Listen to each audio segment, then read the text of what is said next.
Good morning, Mr. Ruiz.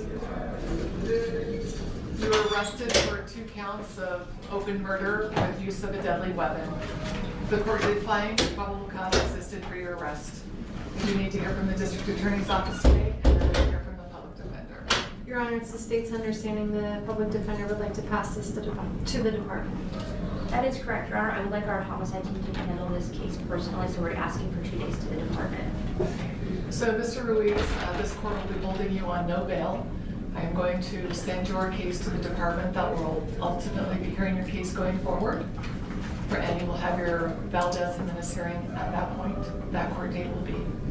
June 12 at 8:30 in Department 14. Thank you. Vamos bien,